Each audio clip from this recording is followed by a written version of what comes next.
Afghanistan Asia के दिल में है। पहाड़ पत्थर की दीवारों जैसे खड़े हैं। घाटियां जमीन को पतले रास्तों में काटती हैं। मौसम तेजी से बदलता है। ये चीजें तय करती हैं कि लोग कैसे रहते हैं। सड़कें कम हैं और अक्सर खतरनाक होती हैं। एम्पायर्स ने इस जमीन को ध्यान से देखा। उन्होंने इसे एक बफर और एक प्राइज के रूप में देखा। 19वीं सदी में दो बड़ी पावर्स देख रही थी। उत्तर में इंपीरियल रूस था, दक्षिण में ब्रिटिश इंडिया था। दोनों को एक दूसरे की पहुंच का डर था। दोनों को सेफ बॉर्डर्स और लॉयल रूलर्स चाहिए थे। इस दुश्मनी को स्कॉलर्स ग्रेट गेम कहते हैं। ट्रीटीज और आर्मीज के साथ खेला गया था। अफगानिस्तान शतरंज की बिसात बन गया। अफगानी लोग पैसिव मोहरे नहीं थे। उनके पास क्लैन लॉयल्टीज और लोकल कस्टम्स थे। वे अपनी इंडिपेंडेंस को बहुत ज्यादा पसंद करते थे। आउटसाइडर्स के लिए इसे कंट्रोल करना महंगा था। अफगानियों के लिए यह फॉरेन रूल कड़वा था। जमीन ने उन लोगों को प्रोटेक्ट किया जो इसे अच्छी तरह जानते थे। इसने उन लोगों को भी पनिश किया जो नहीं जानते थे। फर्स्ट एंग्लो अफगान वॉर 1839 से 1842। पहली वॉर ब्रिटिश डर से शुरू हुई। उन्हें डर था कि रूस इंडिया तक पहुंच जाएगा। वे काबुल में एक फ्रेंडली रूलर चाहते थे।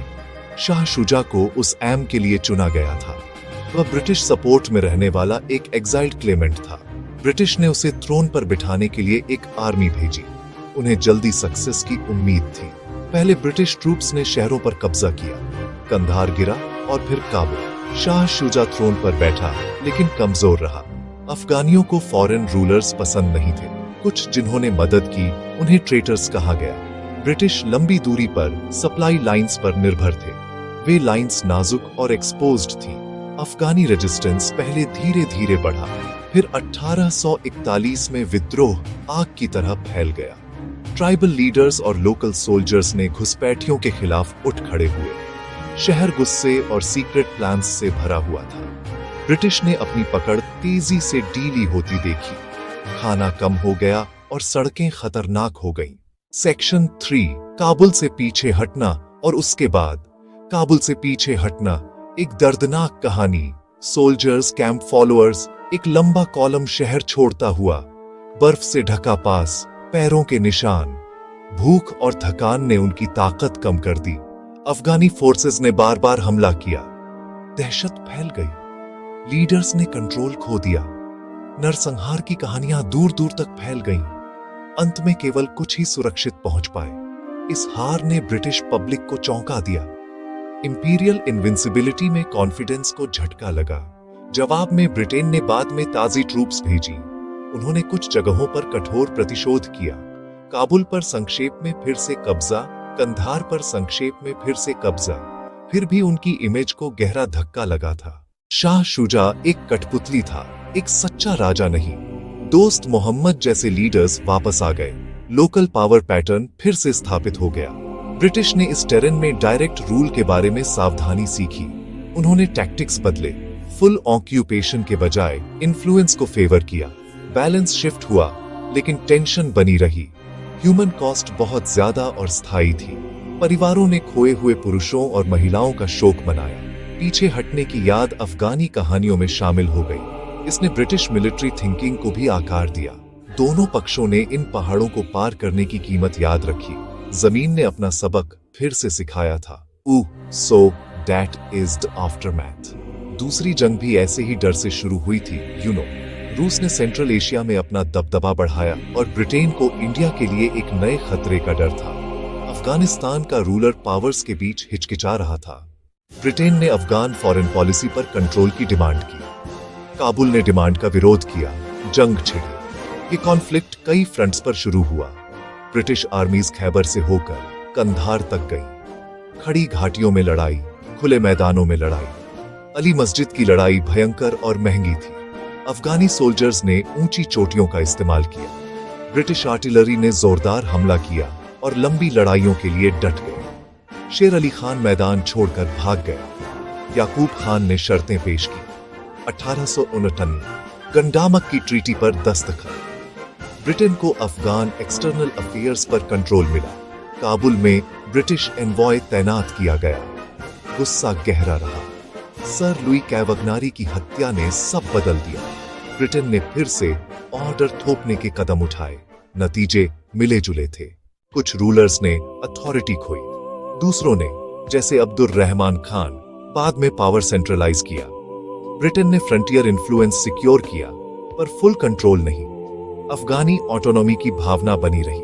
पहाड़ों और लोगों ने अधीनता का विरोध जारी रखा। फर्स्ट वर्ल्ड वॉर के बाद दुनिया बदल गई। नेशन के नए आइडियाज फैल गए, इंडिपेंडेंस के नए आइडियाज फैल गए। अमानुल्लाह खान राजा बने और उन्होंने पूरे सेल्फ रूल का लक्ष्य रखा। बॉर्डर इंसिडेंट्स 1919 में बढ़ गए। लोकल रेड्स 1919 में बढ़ गए। अफगानियों ने ब्रिटिश हेल्ड एरियाज में हमला किया। लड़ाई छोटी लेकिन तेज थी। अफगानी टैक्टिक्स मोबिलिटी पर निर्भर थे, घाटियों के नॉलेज पर निर्भर थे। ब्रिटिश एयर पावर के पास फायदे थे, रेगुलर ट्रूप्स के पास फायदे थे। फिर भी ब्रिटेन में युद्ध की थकान मायने रखती थी और पॉलिटिकल प्रेशर मायने रखते थे। दोनों पक्षों ने बातचीत को चुना क्योंकि लड़ाई की लागत बढ़ गई थी। ये कॉन्फ्लिक्ट ज्यादा लंबे समय तक नहीं चला, लेकिन इसका असर गहरा था। अगस्त 1919 में रावलपिंडी की ट्रीटी बहुत मायने रखती थी। ब्रिटेन ने अपने फॉरेन अफेयर्स पर अफगानी कंट्रोल को पहचाना। अफगानिस्तान को पूरी डिप्लोमैटिक इंडिपेंडेंस मिली। यह अफगानी हिस्ट्री में एक टर्निंग पॉइंट था। डायरेक्ट ब्रिटिश इंटरफेरेंस का सार्वजनिक अंत हुआ। वो नंबर्स हैं और यह चेहरे भी हैं। हर कैजुअलिटी एक नाम वाला व्यक्ति था। माताओं, बेटों, पिताओं, बेटियों ने दुख झेला।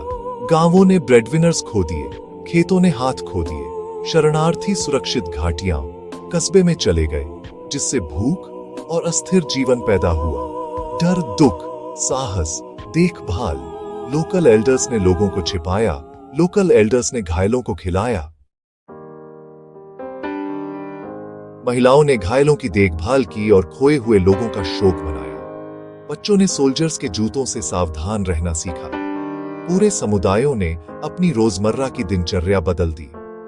यह ह्यूमन रिकॉर्ड किसी भी बैटल मैप जितना ही बताने वाला है। याद और गीत ने अतीत को जीवित रखा। अफगानी स्टोरी टेलर्स ने घटनाओं को कविता में बदल दिया। ब्रिटिश रेजिमेंट्स ने डायरियाओं और स्मारक रखे। हर पक्ष ने कहानी को अलग तरह से फ्रेम किया। अफगानियों के लिए कहानी रेजिस्टेंस और ऑनर के बारे में है। ब्रिटिश के लिए यह लॉस और इंपीरियल लिमिट्स के बारे में है। इन ह्यूमन डिटेल्स को भूलना नहीं चाहिए।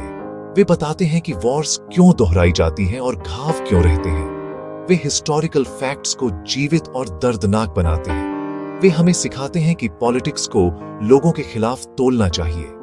किसी भी फ्यूचर सॉल्यूशन को पहले ह्यूमन लाइव्स को रखना चाहिए। तीन एंग्लो अफगान वॉर्स एक साफ सच दिखाती है।